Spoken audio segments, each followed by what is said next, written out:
handed. Put your right hand on the racket face. And from there, slide the racket down until you hit the grip. Close it with the first 3 fingers. Put your thumb above the middle finger, and your hand should now form a V with the racket grip. It's really similar to shaking somebody's hand as you're holding this racket right now.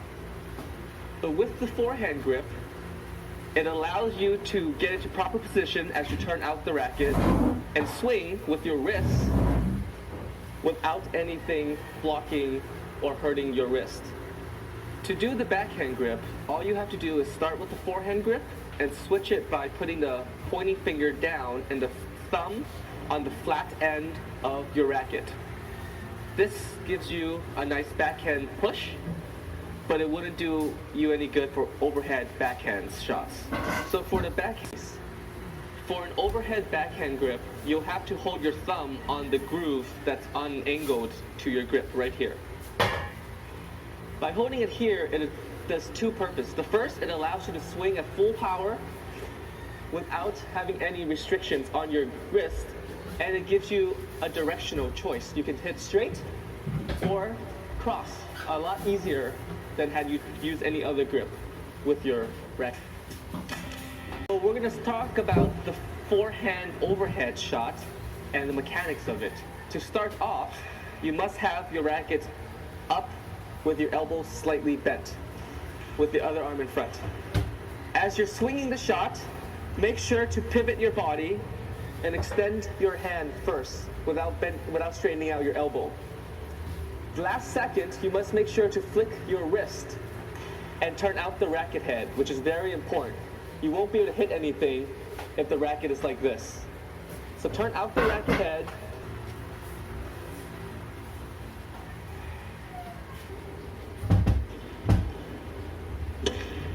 We're going to talk about the overhead backhand shot for beginners. Once again, you'll need the proper backhand grip to execute this properly. Start off with your elbow pointing upwards and the racket head towards your left shoulder. Forehand for beginners. To start off, you need the proper forehand grip. In order to hit a forehand shot underhand, you must lock your wrists first before you hit the bird and push forward with your body as you snap the wrist upwards. Key parts, you have to make sure your racket head is facing at an angle when you hit the birdie rather than directly upwards, because then it can go up and not far. This is the forehand underhand shot for beginners.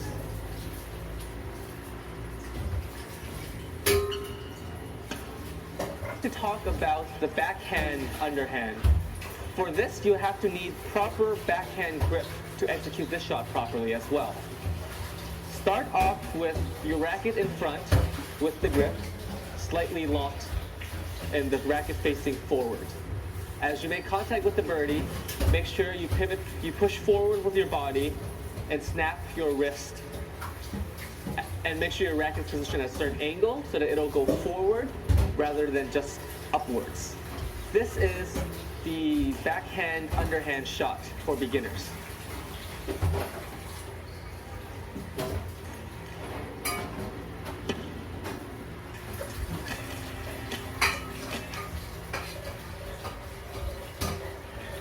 First, forehand shot.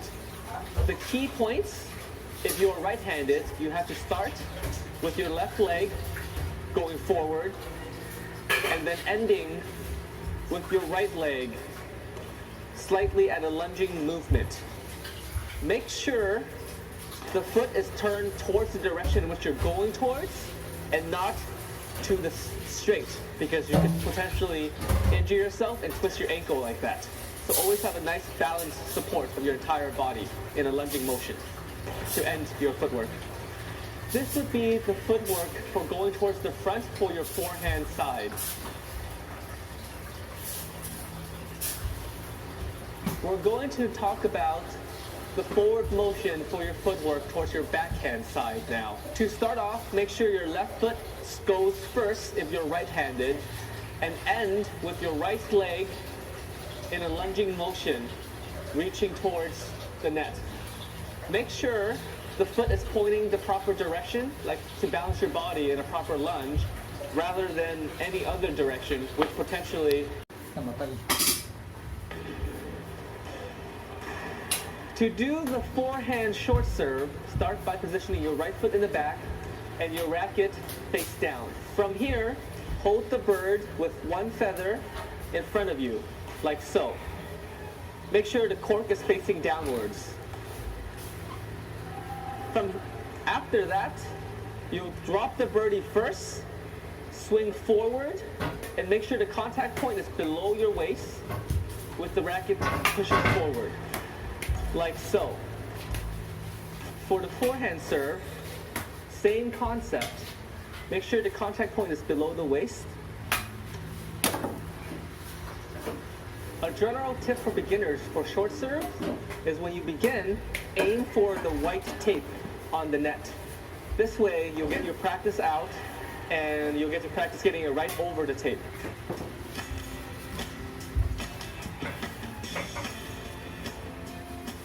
Today we're going to talk about the long serve for beginners, both backhand and forehand.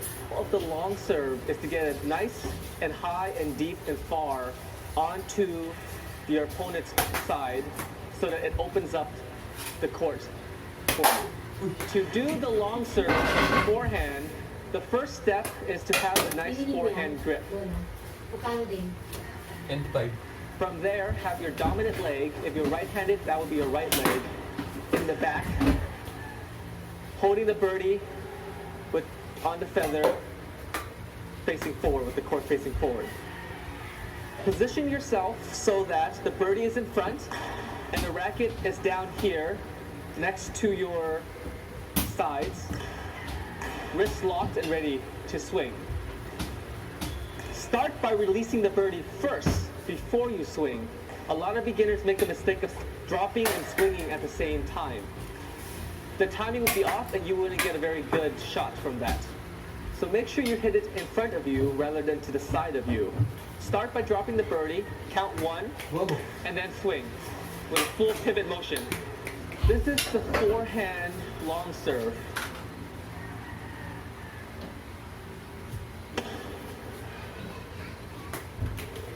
To do a backhand long serve, start by positioning yourself with your right foot in front, racket in front, at an angle.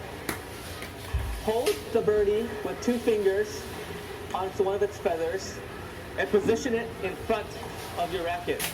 Start by pulling back and locking your wrists, and as you approach forward, go at a fast and powerful speed. This is the backhand long serve.